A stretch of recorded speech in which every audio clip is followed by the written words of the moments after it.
witch potter for a long, long time. I'd like to say long before he took over the reins at Martin's Potato Chips. And I think all of you know, or think you know, Martin's Potato Chips. It is ubiquitous in York County, and it's a great, great York County story. And the Potter family is a great York County story. And I'm pleased to be able to know and have known all of both Dad and the three sons.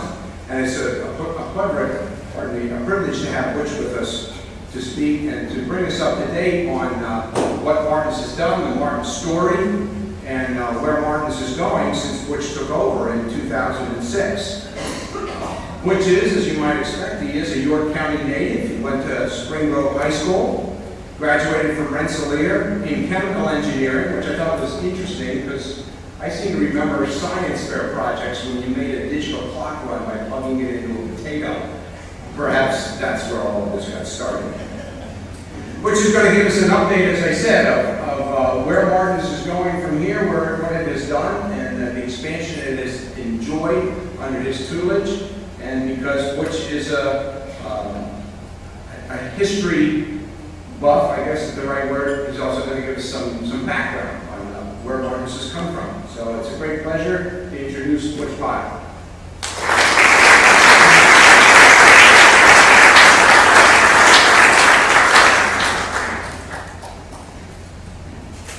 Thank you, Al. It's a pleasure for me to be here today. This is I've never been to a Rotary Club meeting before, and it's just a fantastic experience for me. It's just a quality group, and listening to all the presentations, the short ones before with some of these fine young students and all the great work they've done and all the support that you give to them. It's just a fantastic thing. The Rotary's motto is service above self, and I just think that's a fantastic motto. It really says it all. It's very short, and it's just what life's really all about for many of us. And my pleasure again to be here today. As many of you know, the potato chips were invented by accident or out of the concept, perhaps, at a resort in Sarasota, New York, where the chef was told it was running fries were way too thick. Chef went back to the lab and back to the kitchen and said, okay, we'll fix this one. Who wants some fries? Who wants it then? We'll make it then. So that's how the potato chip got started, and it really didn't go anywhere for many years because you could make them, but there was no way to keep them any length of time because they became, as you know, you leave a bag of chips open for a long time and it gets stale, and it's not very good. So until the advent of packaging bags and packaging materials, the potato chip industry didn't really go anywhere. But in the 20s and 30s, the cellophane bags really took off, and there were literally thousands of potato chip companies throughout the United States. Many towns had a dozen different places, and it's like most businesses in America. America had a lot of individual entrepreneurs, and so literally different people had kitchen businesses, they had garage-sized businesses, and some became more successful than others, and some survived for many generations of family business ownership, and some didn't. One of the questions I always get about the snacking industry in general in Pennsylvania is why are there so many snacking companies in Pennsylvania? I travel all over the place. I don't see that many different chips on the shelf, but there's 10 brands in PA, and it's a tough question. Usually I answer it, I have no idea. But I think there's a couple of reasons. One of them is the Northeast has the highest population density of the United States. And to operate the business successfully and profitably, you have to have enough customers. And so having that population density helps a lot of companies in the Northeast through their own distribution systems, help them to be able to survive and not succumb to economies of scale and very large competitors. I think another part of it is the Pennsylvania spirit of and of family values, staying, the hard work, staying with the business. And that's a common theme throughout this group here, as you know. With Martin's Chips, really the birth of Martin's Chips is Harry and Barry Martin. And they were farmers first, came from farming families. And initially, potato chips were just sort of a hobby or a sideline. Made in the kitchen, taken to a farmer's market, they did Central Market. And just slowly grew over time. And in the early 60s, they put in an automated cooking machine that made a massive 300 pounds an hour. And continued to grow the business. And my parents came along in 1971 and bought the business from the Martins. They decided to retire and sort of just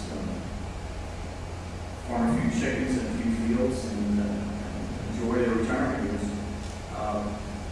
My dad, as many of you know, worked with potato chips since he was about 15. Started an LG potato chip company.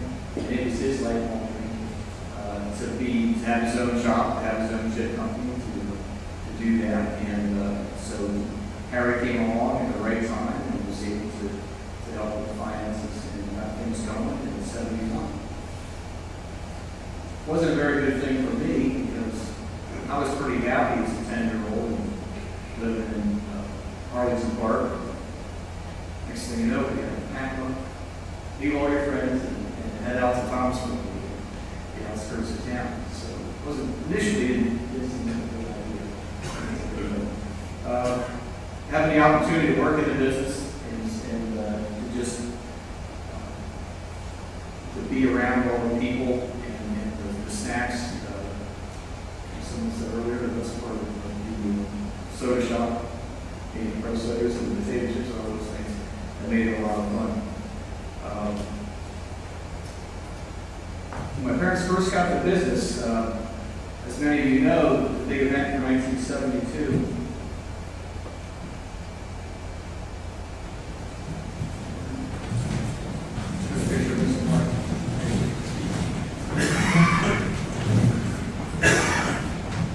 I think that in 72 was the Hurricane Agnes. Now we weren't directly impacted, but the rains had a pretty devastating effect on the potato crop that year. Potatoes don't do well with flooded out. The prices, I never told that was the prices went very high. So I put a big strain on the business, and that was one of Dad's first challenges. Getting through that struggle in the very first year. When Dad took over the business, there was no Kettle-Cook'd potato chip. And many of you know that's what we're generally known for today, is the Kettle-Cook'd chip. And the story of the Kettle-Cook'd chip is really it's really not the doing of my father as much as my mother. My mom grew up on the street where Sandwich Chips was located. And as long as I can remember, we had a bag of Sandwich Chips in the house and didn't have a where to go. You know who's in charge, right? And so Dad was getting tired of Sandwich Chips in the house. So he ended up being joined, right? So he basically made a very similar product. Kettle-Cook'd chip is very similar to Sandwich Chip from that era. And that is how we got started in 74 with one kettle. And it was like an experiment in the first place. It just really took off. The kettle chips became our biggest seller before the end of the 70s.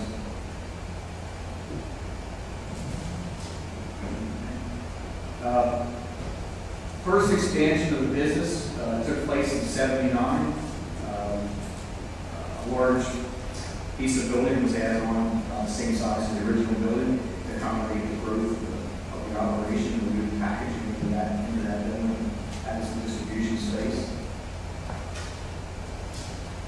And in 1990, we built the plant that we're in now. It was the first standalone new separate production facility. We moved over to the other facility. In the 80s, I had spent most of the 80s in New York State. I got to school there and I worked in Esther for a little while. And I came back to work for my dad in 1988. So it was, as I always say, my first education my dad had to pay for, and the second one Ness would pay for. So that was a good deal, and it was a good experience. And, so I came back in '88, all full of energy and do some things. And so the first thing I really worked on was building a new factory in 1990. At the same time, my brother Kevin was even working in the business, and he worked in the sales side of things. By the mid-90s, Kevin was running the sales department, and I was running the production operations. 2001, we added another piece onto the building, again, primarily for warehouse. One of the things that's changed over time is in the 80s, we were really maybe 80-90% potato chips and sales. And today we're more like 60-65% potato chips and distribute a lot of other products, and we also produce popcorn. Popcorn is one of the Rotary ones. And in 2005, we came out with Kettle-Cook'd. One thing that's really changed about our business over the years is the new product development phase. I think this was our first new product in about 15 years at that point in time. And I think in the next 12 months, we'll probably bring out more new products than the previous 10 years or so. So it's the pace of change, as everybody has seen in their business, is affecting the snack food business as well. There's no doubt that we had to do much more in that area. That's a rapid area of change. In 2004, my parents had retired, and they worked with us a great deal to set up a plan with my brother Kevin, my brother David, and myself. And so we got off to a little bit of a rocky start. As you can imagine, it's always first time in the water. It's never easy to look. So, but eventually, my brother Kevin went in a different direction in another business, and my brother David got more involved in the sales. There and tried to do the things that we had done in the past to continue to grow and succeed.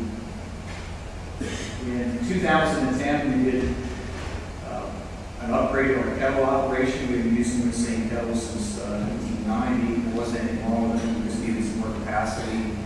And they had a few, in the last 20-some years, a few improvements in the design and so forth. So we did that. And in 2011, we put another piece onto the building for additional warehouse storage and so forth. A lot of our business growth between 2006 or so and present has been in popcorn and also in contract manufacturing.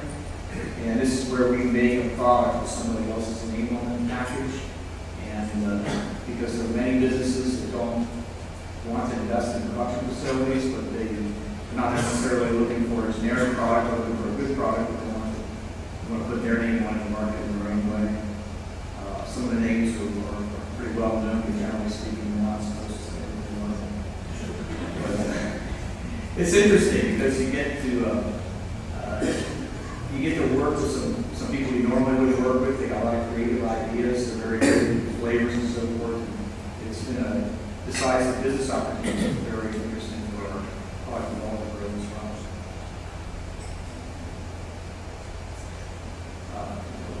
One of the big areas is that we have grown a lot of business in is the kettle corn, and you will see in the stores around this area American Farmer brand kettle corn, and that's something that we make for that company, and they sell it throughout the eastern half of the United States, and it's done really well for us. I think it's hard to beat sugar and salt and popcorn together. And so we've had good success with that.